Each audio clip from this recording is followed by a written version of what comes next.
يصلون على النبي يا أيها الذين آمنوا صلوا عليه وسلموا تسليما اللهم صل على محمد وآل محمد أعوذ بالله من الشيطان اللعين الرجيم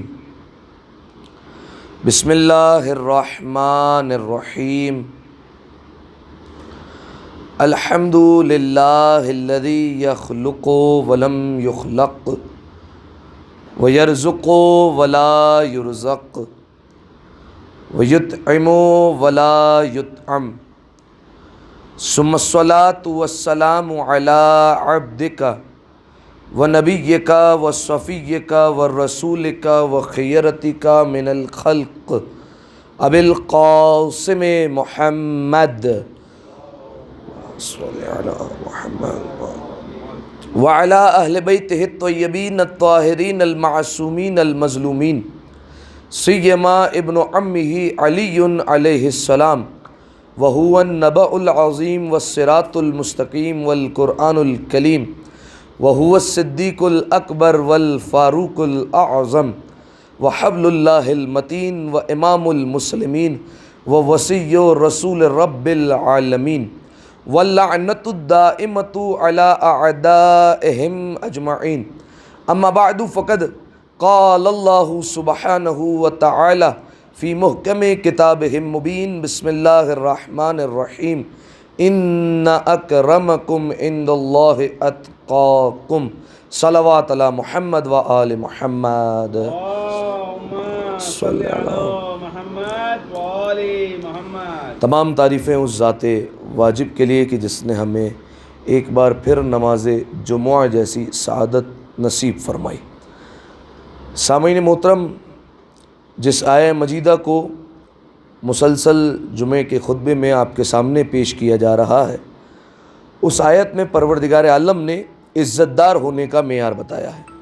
ارشاد الہی ہو رہا ہے کہ اِنَّ أَكْرَمَكُمْ عِنْدَ اللَّهِ أَتْقَاكُمْ، فرمایا کہ بے شک تم میں سب سے زیادہ عزت دار وہی ہے کہ جس نے سب سے زیادہ تقوی الہی کو اختیار کیا ہوا ہے۔ لہذا پروردگار عالم نے صاف واضح کر دیا کہ دیکھو، زیادہ مالدار ہونا، زیادہ شہرت پا لینا، بڑے عہدے پر فائز ہو جانا، بڑے منصب پر بیٹھ جانا، یہ سارے کے سارے جو معیارات ہیں یہ دنیا نے بنائے ہیں۔ دنیا اسے عزت دار جو ہے وہ سمجھتی ہے، جو بڑے منصب پر بیٹھ جائے، جو بڑے عہدے پر آ جائے، جس کے پاس زیادہ پیسہ آ جائے، جو زیادہ زمانے میں مشہور ہو جائے، زمانہ اسے جو ہے وہ زیادہ عزت دار مانتا ہے۔ لیکن پروردگار عالم نے کہا یہ سارے دنیا کے معیارات بنائے ہوئے ہیں، یہ دنیا کے معیار ہیں تو دنیا میں رہ جانے والے ہیں، تمہیں ہمارے پاس پلٹ کر آنا ہے تو ہمارے پاس جو عزت دار ہونے کا معیار ہے وہ کیا ہے؟ ان اکرمکم عند اللہ اتقاکم، بے شک تم میں زیادہ عزت دار وہی ہے کہ جس نے زیادہ تقوی اختیار کیا ہوا ہے۔ جو جتنا تقوی اختیار کرتا جائے گا وہ اتنا زیادہ جو ہے وہ پروردگار عالم کی بارگاہ میں صاحب عزت ہوتا جائے گا۔ اور میں نے آپ کے سامنے بیان فرمایا تھا تقوی کا بنیادی درجہ کیا ہے جس پر تمام مومنین کو کوشش کرنی چاہیے کہ وہ آ جائے۔ بنیادی درجہ کیا ہے؟ فرمایا تمام تر واجبات کو انجام دے دیں، تمام تر محرمات سے پرہیز کر لیں۔ ٹھیک ہے، جو میرے اوپر واجبات ہیں میں اگر ان سب کو انجام دے دیتا ہوں، اور جو میرے اوپر محرمات ہیں میں ان سے اجتناب کر لیتا ہوں، بچ جاتا ہوں، تو میں تقوی کے پہلے درجے میں داخل ہو گیا ہوں۔ لیکن سامعین محترم، تقوی کی منزل یہاں پر آ کر رک نہیں جاتی، بلکہ یہاں سے تو منزل کا آغاز ہوا ہے۔ ابھی تو تقوی بہت جو ہے وہ وسیع موضوع ہے، اس میں تو بہت گنجائش ہے کہ انسان اپنے آپ کو سنوارتا رہے۔ لیکن کیسے پتہ چلے گا کہ متقی کون ہوتا ہے؟ تو سامعین محترم، امام المتقین سے بہتر کوئی نہیں بتا سکتا کہ متقی کون ہے۔ اسی لیے آپ کے سامنے جس خطبے کا آغاز کیا گیا تھا اس کا کیا نام تھا؟ خطبہ حمام۔ کون سا خطبہ نمبر ہے؟ 192 یا 193، ٹھیک ہے، بعض نسخوں میں 192 ہے، بعض نسخوں میں 193 ہے، لیکن بہرحال زیادہ تر جو نسخے ہیں اس میں 193 نمبر کا یہ خطبہ ہے۔ اور خطبہ حمام کو حمام کیوں کہا جاتا ہے؟ کیونکہ ایک بندہ تھا، عبادت گزار تھا، مولا کا صحابی تھا، اور واقعی مولا کا صحابی تھا۔ مولا نے خود کہا، جب مولا نے اس کے سامنے متقین کی صفات بیان فرمائی تو اس نے چیخ ماری، اور جیسے ہی چیخ ماری تو فوراً جو ہے وہ وہیں گرا اور اس کی روح پرواز کر گئی۔ تو امیر المؤمنین نے فرمایا میں جانتا تھا کہ متقی جو ہوتے ہیں وہ اپنے دل پر ایسی ہی باتوں کا اثر لے لیتے ہیں. یعنی مولا نے گواہی دی کہ یہ جو شخص تھا یہ متقی تھا. فرمایا جو اہل تقوی ہوتے ہیں وہ اپنے دل پر ایسے ہی باتوں کا اثر لے لیتے ہیں. لہذا حمام نے برداشت نہیں کیا, تو ایک شخص نے مولا پر جو ہے وہ تانا دینے کے لیے جو ہے وہ کہا کہ پھر جو ہے وہ آپ پر اثر کیوں نہیں ہوا. ٹھیک ہے, امیر المومنین تو امام المتقین ہے, تو فرمایا اس کے دل پر اثر ہو گیا, آپ کے دل پر اثر کیوں نہیں ہوا, آپ بھی گر جاتے نعوذ باللہ, آپ کی بھی روح پرواز کر جانی چاہیے تھی. تو مولا نے فرمایا خاموش ہو جا. فرمایا تیری زبان پر شیطان بیٹھ گیا ہے اور تو شیطان کی زبان بول رہا ہے. لہذا سامعین محترم, گویا امیر المومنین کا سمجھانے کا طریقہ کار یہ تھا کہ مولا سمجھانا یہ چاہ رہے تھے کہ دیکھو میں تو بیان کر رہا تھا اور اس کے پوچھنے پر میں نے بیان کی, میں تو امام المتقین ہوں, اور اگر امام المتقین میں یہ صفات نہ ہوگی تو اور کس میں ہوگی. لہذا سامعین محترم, حمام نام کا بندہ مولا کے پاس آیا. مولا متقین بتا دے کون کون ہوتے ہیں, ان کی صفتیں بتا دیں. ہم رستے میں ظاہر سی بات ہے پوچھ نہیں سکتے کہ تم متقی ہو, تم متقی ہو, تم متقی ہو, تم متقی ہو. ہم ہر ایک سے پوچھ نہیں سکتے, نہ کسی کے چہرے پر لکھا ہے. آپ صفتیں بتا دیں تو ہم خود سامنے سے صفتیں دیکھ کر پہچان لیں کہ ہاں یہ اہل تقویٰ پر پایا جاتا ہے. تو مولا نے فرمایا کہ حمام اچھے کام کرو اور اللہ سے ڈرو, یعنی وہی بنیادی درجہ, یعنی نیکیاں کرتے رہو اور برائیوں سے بچتے رہو, یہ بنیادی درجہ کر لو کافی ہے. کہا کہ نہیں مولا. فرمایا کہ مولا مجھے تشفی نہیں ہوئی, تسلی نہیں ہوئی مجھے جو آپ نے جواب دیا. اس نے پھر مولا کو قسم دی. اب جب قسم دی تو مولا نے پھر جو ہے وہ حمام کو متقین کی صفات بیان کرنا شروع کی, اور ابتدا میں مولا نے ایک چھوٹا سا مقدمہ بیان کیا, اور اس کے بعد مولا نے متقی کی ایک ایک کر کے صفتیں بیان کرنا شروع کر دی. کتنی صفتیں اب تک میں نے بیان کی آپ کے سامنے؟ 4 5 8 3 صفتیں بیان کی اب تک, صرف 3 صفتیں. 3 صفتیں میں نے بیان کر دی. ان میں سے پہلی علامت کون سی ہے؟ فرمایا منطقہم الصواب. فرمایا پہلی صفت تو متقی کی یہ ہے کہ جو بولتے ہیں ٹھیک ٹھیک بولتے ہیں, جو بولتے ہیں سچ سچ بولتے ہیں, جو بولتے ہیں بالکل حقیقت بولتے ہیں. کبھی بھی جو ہے وہ باطل کی طرف, جھوٹ کی طرف, فریب کی طرف ان کی زبان نہیں جایا کرتی. دوسرے الفاظوں میں ان کی زبان ان کے مکمل اختیار میں ہوتی ہے. ٹھیک ہے, اور میں آپ کے سامنے عرض کر چکا ہوں کہ یہ زبان فساد کی جڑ ہے. ٹھیک ہے, یہیں سے اسی وجہ سے سارے گناہ انسان سے صادر ہوتے ہیں. یہی وجہ ہے صبح ہوتی ہے تو سارے کے سارے اعضاء زبان سے پوچھتے تم خیریت سے ہو, زبان پلٹ کر سامنے سے جواب دیتی ہے کہ اگر جو ہے وہ نہیں, زبان سب سے پوچھتی ہے کہ تم جو ہے وہ سارے کے سارے خیریت سے ہو, تو سارے پلٹ کر یہی کہتے ہیں تو نے خیریت سے رہنے دیا تو خیریت سے رہیں گے. ٹھیک ہے, اسی لیے بتایا کہ بولتی زبان ہے, چلتی زبان ہے, ٹوٹتا پیر ہے, ٹوٹتا ہاتھ ہے, پھوٹتا سر ہے, یہ سارے کا سارا زبان کا کرشمہ ہے بھائی. لہذا سامعین محترم, فرمایا پہلی صفت تو یہ اپنی زبان کو اختیار میں رکھنے والے ہوں گے. دوسری صفت ملبسہم الاقتصاد. فرمایا ان کی راہ درمیانی ہوتی ہے. ٹھیک ہے, درمیان والی راہ کو اپناتے ہیں, نہ زیادہ شاہ خرچ ہوتے ہیں, یعنی نہ زیادہ اسراف کرتے ہیں اور نہ زیادہ بخیل ہوتے ہیں. یعنی چھٹے امام کی زبان میں نہ اپنی مٹھی کو پورا کھول دیتے ہیں, نہ اپنی مٹھی کو مکمل بند کر دیتے ہیں, بلکہ آدھی مٹھی کھولتے ہیں اور اس حساب سے خرچ کرتے ہیں. اور میں بتا چکا ہوں کہ سب کا درمیان جو ہے وہ الگ الگ ہے. ٹھیک ہے, $200 والے کا درمیان الگ ہے, $25,000 والے کا درمیان الگ ہے. ٹھیک ہے, $200 والا $25,000 والے کو نہیں بول سکتا کہ بھائی تم نے اپنی بیٹی کی شادی میں 10 کھانے کیوں کیے تھے. نہیں بھائی, اس کو نہیں بولا جا سکتا کیونکہ اس کا درمیان الگ ہے, آپ کا درمیان الگ ہے. لہٰذا ہر انسان کو خود طے کرنا ہے کہ اس کی جو درمیانی راہ ہے وہ کون سی ہے. 2 صفت ہو گئی. اور تیسری صفت مشیہم التواضع. فرمایا ان کی چال چلن میں تواضع نظر آئے گا. متقی کی چلیں گے تو پتہ چلے گا کہ کوئی متواضع بندہ جا رہا ہے. ٹھیک ہے, یعنی ان کی پوری زندگی میں تواضع ہی پایا جائے گا, غرور اور تکبر نہیں کریں گے. مولا نے فرمایا ہے کہ اگر کوئی شخص مر گیا, مماتا وفی قلبہ مثقال ذرۃ من الکبر. فرمایا جو مر گیا اور مرتے وقت اس کے دل میں ذرہ برابر غرور پایا گیا. ذرہ برابر بولتے ہیں نا, بالکل ہلکا سا غرور پایا گیا. فرمایا فلم یجد رائحۃ الجنہ. فرمایا جنت میں جانا تو دور, جنت کی خوشبو سونگھنا بھی بھول جائے, اب نہیں جائے گا. یہ تکبر کی صفت ایک ہی ہستی کو زیبا دیتی ہے. وہ کون ہے؟ پروردگار عالم, اسی کا نام ہے متکبر. ٹھیک ہے, پروردگار عالم نے اپنی صفتوں کے بارے میں بیان فرمایا کہ میری صفتیں اپناؤ. پروردگار عالم ستار العیوب ہے. پروردگار عالم چاہتا ہے میرے بندے بھی ستار العیوب ہو, یعنی دوسروں کے پردوں پر, دوسروں کے عیبوں پر جو ہے وہ پردہ ڈالتے رہیں. اسی طریقے سے پروردگار عالم رحمان ہے. پروردگار عالم چاہتا ہے کہ ہمارے بندے بھی رحم دل ہو, ہمارے بندے بھی دوسروں پر رحم جو ہے وہ کرتے رہیں, رحم سے پیش آئے. لیکن ایک صفت ہے پروردگار عالم چاہتا ہے کہ نہیں, یہ صفت میرا بندہ نہیں اپنا ہے، وہ کہے تکبر۔ پروردگار عالم کہتا ہے متکبر صرف میری ذات ہے، تکبر صرف مجھ کو ہی زیب دیتا ہے، اس کے علاوہ اور کوئی تکبر کسی کو زیب نہیں دیتا۔ ایک دفعہ صلوات پڑھیں مل کر بآواز بلند، اللہم صلی علی محمد۔ آئیے اب متقی کی چوتھی صفت بیان کرتا ہوں آپ کے سامنے۔ چوتھی صفت کیا ہے؟ مولانا نے فرمایا غضوا ابصارہم اما حرم اللہ علیہم۔ فرمایا متقی وہ ہوتا ہے جو اپنی نگاہوں کو ادھر سے ہٹا دیتا ہے جو اللہ نے ان پر چیزیں حرام کی ہے۔ ٹھیک ہے، دیکھیے دو لفظ ہے عربی زبان میں، ایک ہے غض غین زواد زواد، ایک ہے غمز غین میم اور زواد۔ غمز کا مطلب ہوتا ہے آنکھیں بند کر لینا۔ مولانا یہ نہیں فرمایا آنکھیں بند کر کے چلتا ہے، آنکھیں بند نہیں کرے گا، آنکھیں کھلی رکھے گا، حالات کا سب پتہ ہے، معاشرے کے بارے میں تمام تر حالات پتہ ہے، ہر چیز سے واقف ہے، لیکن مولانا نے فرمایا پھر بھی وغضوا ابصارہم، اپنی نگاہیں پھیر کے چلے گا۔ کن چیزوں سے؟ علی ما حرم اللہ علیہم، جو اللہ نے ان پر چیزیں حرام کی ہے نا، ان چیزوں سے جو ہے وہ کنارہ کش رہے گا۔ اب اللہ نے کیا کیا چیزیں آنکھوں پر حرام کی ہے؟ آیا صرف یہاں پر بحث جو ہے وہ نامحرم کی ہے کہ سامنے سے بالفرض جو ہے وہ کسی نامحرم کو آتے دیکھا تو فوراً جو ہے وہ اپنی نگاہوں کو پھیر لیا؟ یہ بھی کرنا ہے، ٹھیک ہے، ایسا نہیں ہے، لیکن صرف یہاں پر مقصد یہ کہ صرف جو ہے وہ نامحرم کا مطلب لیا گیا ہے، ایسا ہے؟ تو پھر کون کون سی چیزیں آ سکتی کہ پھر آنکھوں کو پھیر لے؟ ہاں، آنکھ سے کون سے برے کام انجام پاتے ہیں؟ جیسے ایک تو میں نے بتا دیا نا نامحرم کا، آپ بتائیے اب۔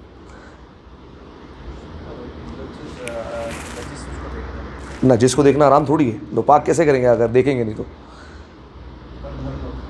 آپ کے سامنے سے اگر کوئی عین نجس جانور گزر جائے تو اس کو کیا دیکھنا حرام ہے؟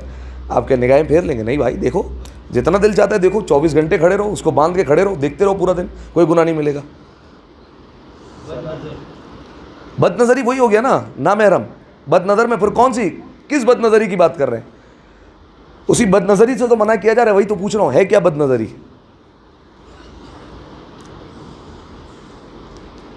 اعجاز بھائی آئے، اعجاز بھائی بتائیں گے۔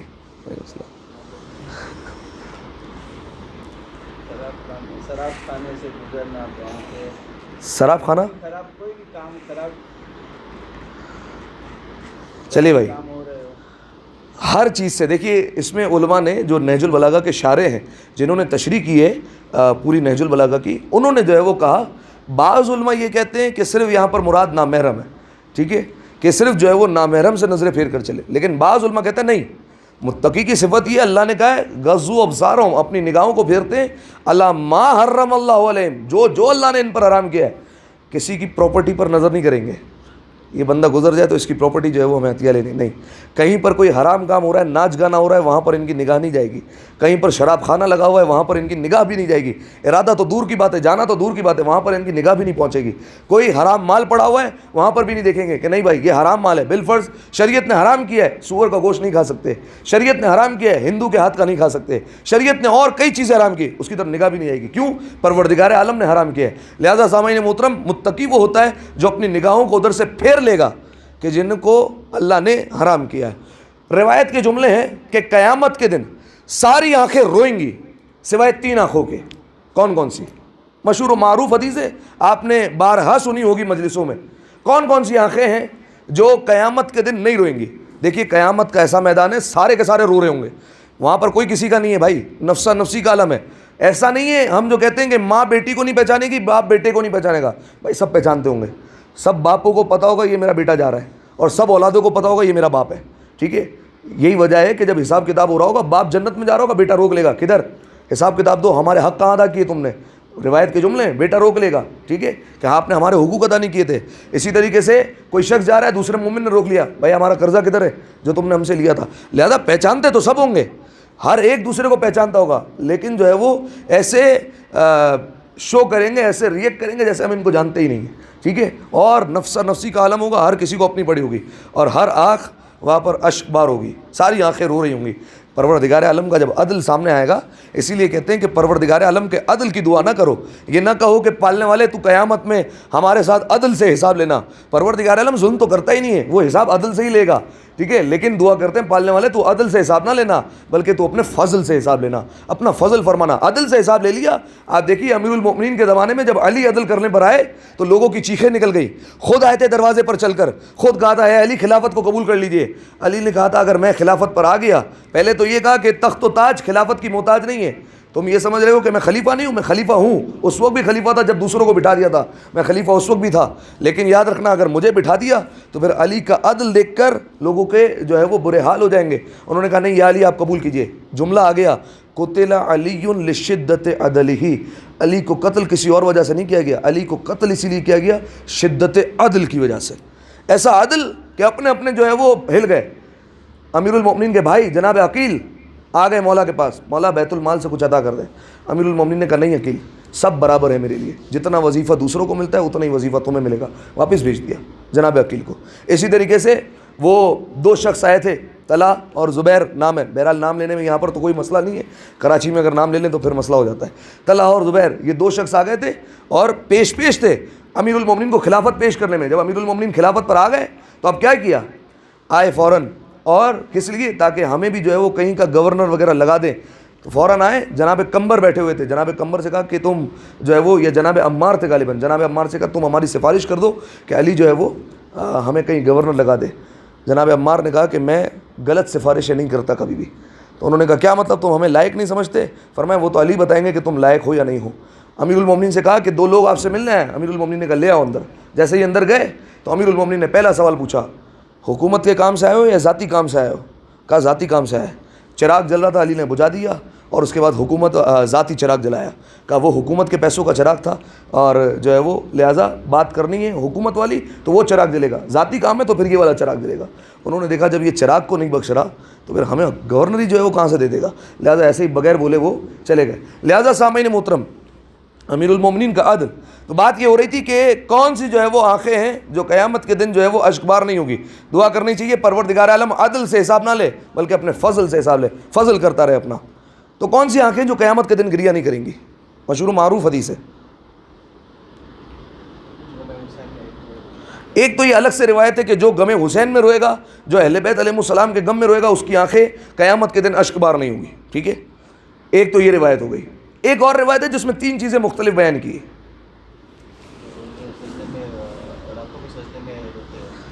راتوں کو سجدے میں نہیں، یہ روایت ہے کہ جو رات بھر بیدار رہ کر پروردگار عالم کی عبادت کرے اور جو آنکھیں جو ہے وہ پروردگار عالم کی یاد میں سحر تک بیدار رہے، وہ جو ہے وہ قیامت کے دن گریہ نہیں کرے گی۔ ایک ہو گیا۔ اور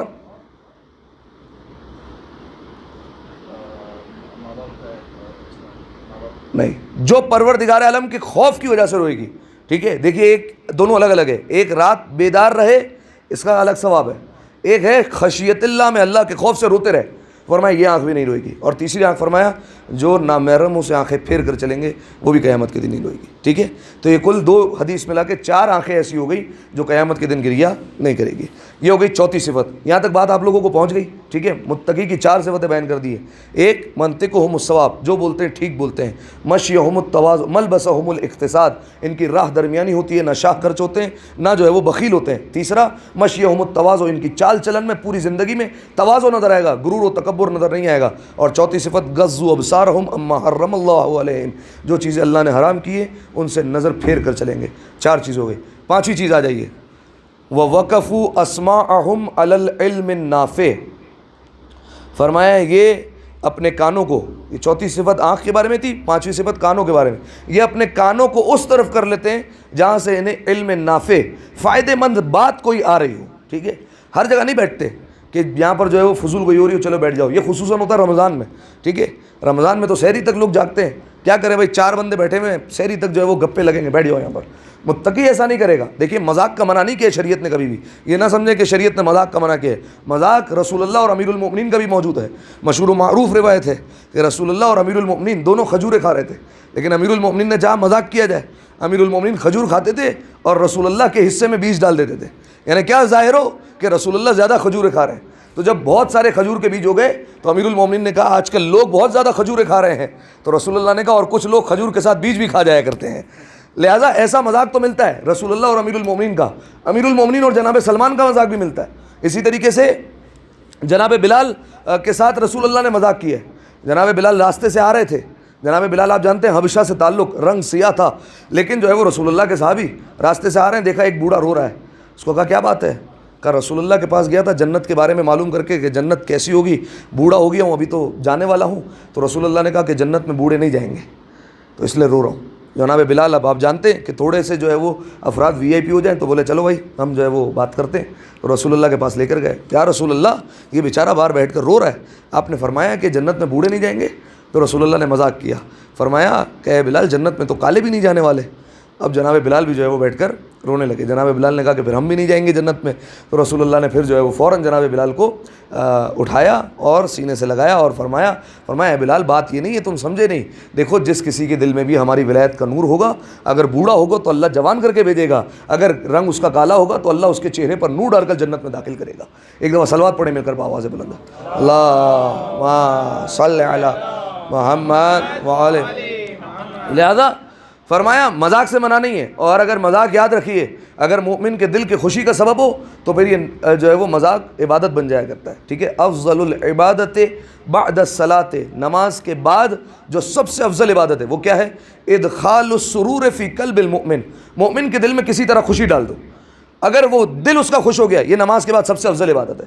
اب وہ کسی طرح بھی خوشی ہو، آپ نے اس کی مدد کی وہ خوش ہو گیا، آپ نے جو ہے اس کو کوئی تحفہ دے دیا وہ خوش ہو گیا، آپ نے مذاق کر دیا وہ خوش ہو گیا، بیچارہ غم میں تھا کوئی اس کو پریشانی تھی، آپ نے مذاق کیا اس کا دل خوش ہو گیا. یہ نماز سے زیادہ، نماز کے بعد جو ہے وہ سب سے افضل عبادت شمار کی گئی ہے. لہذا سامعین محترم مذاق کا منع نہیں کیا گیا، لیکن ساتھ میں یہ بھی کہا گیا وَوَقَفُوا أَسْمَاعَهُمْ عَلَى الْعِلْمِ النَّافِعِ، یہ اپنے کان ادھر کو کرتے ہیں جہاں سے فائدے مند علم حاصل ہو، فائدے مند بات ملے. رسول اللہ کے دور میں، آخری روایت، رسول اللہ کے دور میں رسول اللہ ایک جگہ سے گزر رہے تھے، دیکھا ایک جگہ بھیڑ لگی ہوئی ہے، بہت سارے لوگ کھڑے ہوئے ہیں، اور آپ جانتے ہیں دو بندے بھی کوئی باتیں کرنے لگ جائے اور ساتھ میں تین بندے کھڑے ہو جائیں تو سارا کا سارا ہجوم آ جاتا ہے، سارا کا سارا مجمع آ جاتا ہے، بھائی ہو کیا رہا ہے. تو رسول اللہ گزرے، رسول اللہ نے دیکھا اتنی بھیڑ لگی ہوئی کیا بات ہے. تو رسول اللہ قریب آئے اور رسول اللہ نے ایک سے پوچھا کہ کیا بات ہے، کیا ہو رہا ہے. تو کہا یا رسول اللہ علامہ. ٹھیک ہے، رسول اللہ کے سامنے کہہ رہے کہ درمیان میں جو ہے وہ علامہ بیٹھا ہوا ہے. ٹھیک ہے، تو کہا یا رسول اللہ علامہ. رسول اللہ نے فوراً کہا مل علامہ، فرمایا علامہ کیا ہے. ہم لوگ کے آج معاشرے میں دیکھا جائے تو ہر نام کے آگے علامہ ہوتا ہے بھائی. ٹھیک ہے، ہر جو دو کتابیں پڑھ لیتا ہے، ٹھیک ہے، وہ اپنے نام کے آگے لکھا دیتا ہے علامہ. ٹھیک ہے، ہم ہیں علامہ صاحب. ٹھیک ہے، رسول اللہ نے کہا مل علامہ، یہ علامہ کیا ہے بھائی، یہ علامہ کیوں کہہ رہے ہیں اپنے آپ کو.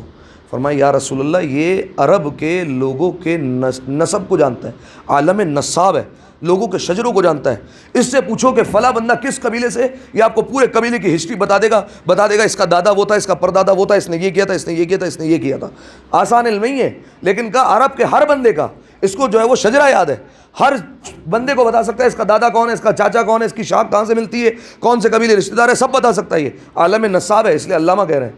رسول اللہ نے کیا فرمایا سنیے، رسول اللہ نے کہا یہ ایسا علم ہے اگر کسی کے پاس ہو تو فائدہ نہیں ہے، اگر کسی کے پاس نہ ہو تو کوئی نقصان نہیں ہے. آپ مجھے بتائیے قیامت میں اگر ہم اور آپ پہنچ گئے، میرے پاس نصاب کا جو ہے وہ میں عالم نصاب ہوں، شجروں کا علم رکھتا ہوں، مجھے کوئی فائدہ ہوگا قیامت کے دن؟ کوئی فائدہ نہیں ہے. آپ کے پاس نہیں ہے، آپ کو کوئی نقصان ہونے والا ہے؟ کوئی نقصان نہیں. دونوں ایک ہی صف میں کھڑے ہوئے ہیں. فرمایا کیا فائدہ ہے؟ اس کے بعد کہا رسول اللہ نے کہا علم تو تین ہی ہے، ٹھیک ہے، اس سے باہر کوئی علم نہیں ہے. فرمایا یا رسول اللہ کون کون سے علم ہے؟ فرمایا آیت محکمہ، سنت قائمہ، فریضۃ عادلہ. یہ تین علم ہیں. یہ کون کون سے علم ہیں؟ علم عقائد، ٹھیک ہے، عقائد کا علم. فرمایا یہ علم کلام جسے کہا جاتا ہے.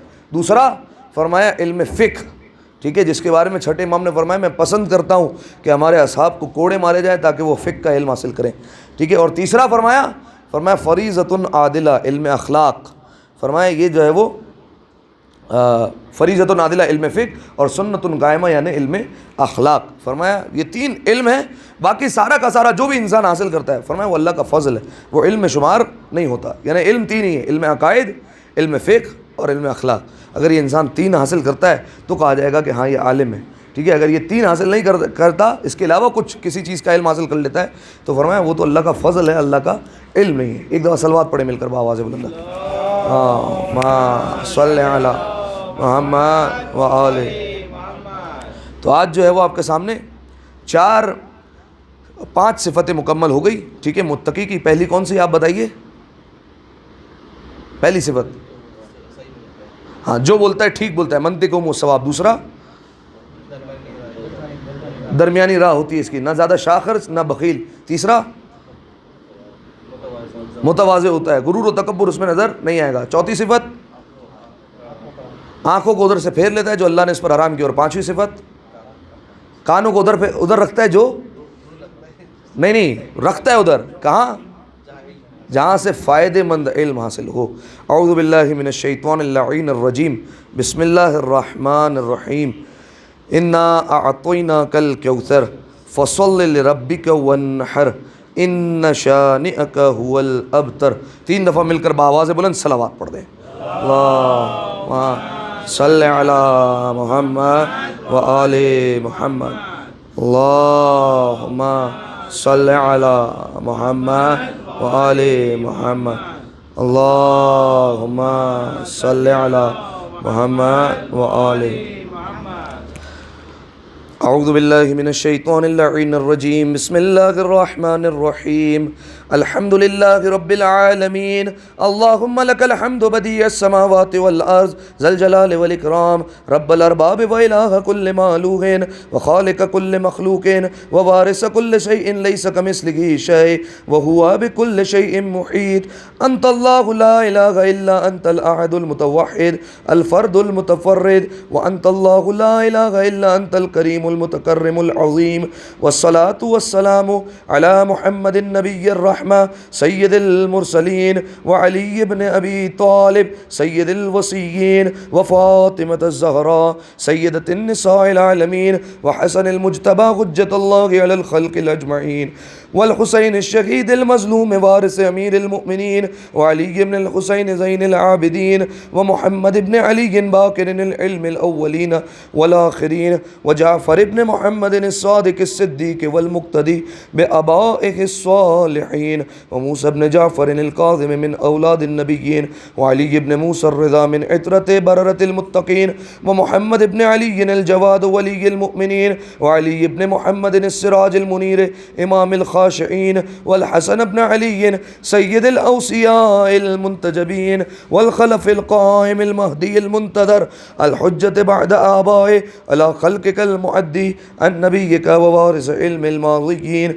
من الوصيين الذي ببقائه بقية الدنيا وبيمنه رزق الورى وبوجوده ثبتت الأرض والسماء وبيملأ الأرض قسطا وعدلا كما ملئت ظلما وجورا. وعجل لنا اللهم ظهوره إنهم يرونه بعيدا ونراه قريبا برحمتك يا أرحم الراحمين.